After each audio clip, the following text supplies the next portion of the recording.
Hello friends, welcome to my channel world of পাঁচফোড়নে। আজকে নিয়ে এসেছি তোমাদের সঙ্গে শেয়ার করতে মুচমুচে বেগুনের একটা দারুণ সুন্দর রেসিপি। আশা করি এই রেসিপিটা তোমাদের সবার খুব ভালো লাগবে।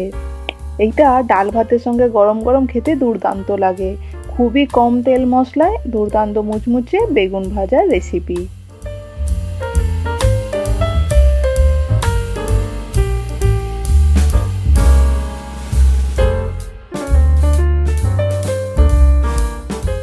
এর জন্য সবার প্রথমে একটা বড় সাইজের বেগুন নিয়ে নিচ্ছি। সামনে আর ব্যাক পোর্শনটা কাট করে দিচ্ছি।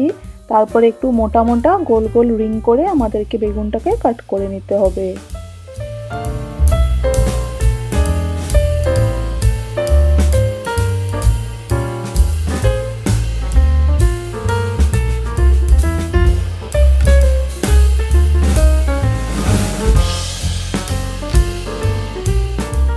সমস্ত বেগুন কাট হয়ে গেছে।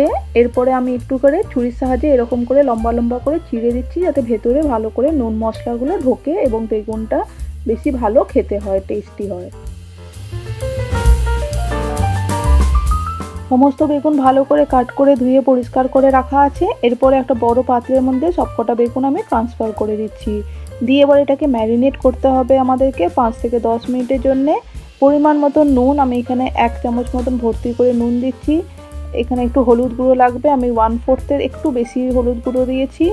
আর দিয়ে দিচ্ছি সামান্য পিঞ্চ অফ একটু চিনি দিলে কিন্তু বেগুন ভাজাটা খেতে ভালো হয়। আর একটু সামান্য লাল লঙ্কার গুঁড়ো ঝালের জন্যে। এই সব কিছু পরিমাণ কিন্তু নিজেদের বেগুন যতটা লাগবে সেই অনুযায়ী একটু বাড়িয়ে কমিয়ে নেবেন। আমি এখানে 1/2 স্পুন মতন লাল লঙ্কার গুঁড়ো ব্যবহার করেছি। সব কিছু একটু ভালো করে ম্যারিনেট করে নিচ্ছি হাতের সাহায্যে।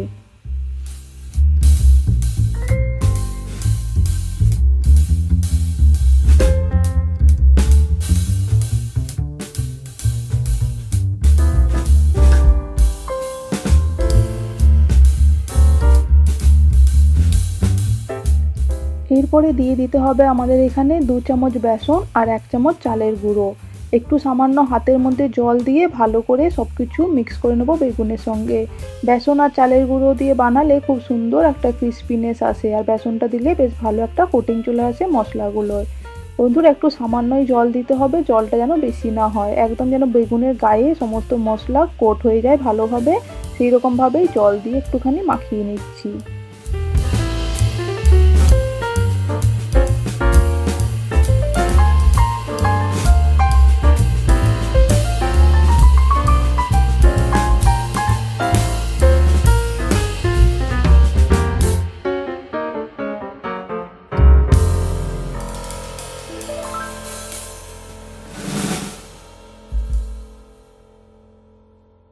সমস্ত বেগুন আমাদের এখানে ম্যারিনেটেড হয়ে গেছে। এটা 10 মিনিটের জন্য এরকম ম্যারিনেট করে রেখেছিলাম। এরপরে একটা ননস্টিকের প্যান নিয়ে তাদের মধ্যে আমি দিয়ে দিচ্ছি 1 চামচ সর্ষের তেল। এই 1 চামচ সর্ষের তেলেই কিন্তু সমস্ত বেগুন আমাদের ভাজা হয়ে যাবে। আপনারা যদি তেলটা একদমই অ্যাভয়েড করতে চান সেই ক্ষেত্রে কিন্তু ননস্টিকে সামান্য একটু অয়েল ব্রাশ করে দিতে পারেন। আমার কিন্তু এখানে এইটুকু তেলের মধ্যেই সবকটা বেগুন ভাজা হয়ে যাবে 2 পিটি। তাতেও খুব ক্রিস্পি হবে, কিন্তু তেলের পরিমাণটা আরও একটু কমিয়ে নিতেও পারো, বা এটাকে ডিপ ফ্রাই করতে পারো, তাতে আরও বেশি টেস্টি হবে। বাট আমি একদম কম তেল মশলাতে দেখাচ্ছি। 1 পিঠ হয়ে যাবে যখন ভালো করে, তারপরেই কিন্তু অন্য পিঠটা উল্টে দেবো। এরকমভাবেই 2 পিঠই আমাদেরকে ভালো লালচে করে একদম ভেজে নিতে হবে।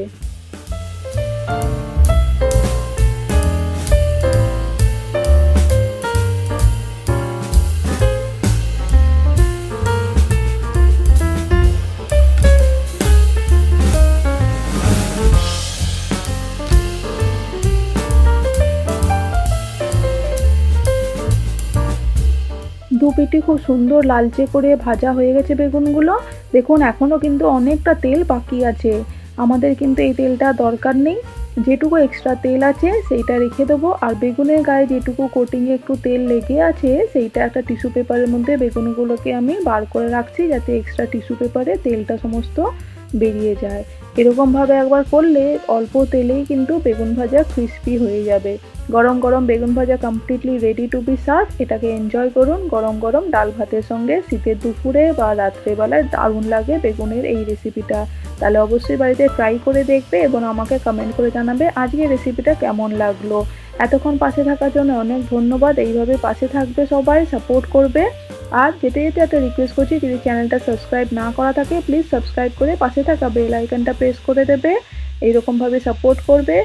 চ্যানেলে অনেক ধরনের প্লেলিস্ট শর্টস আপলোড করা আছে, চাইলে সেটা দেখতে পারো। আর ডেসক্রিপশন বক্সে আমার ফেসবুক ইনস্টাগ্রাম পেজের লিঙ্ক দিয়ে দিচ্ছি, চাইলে সেটাও ফলো করতে পারো। অনেক ধন্যবাদ বন্ধুরা, থ্যাংক ইউ।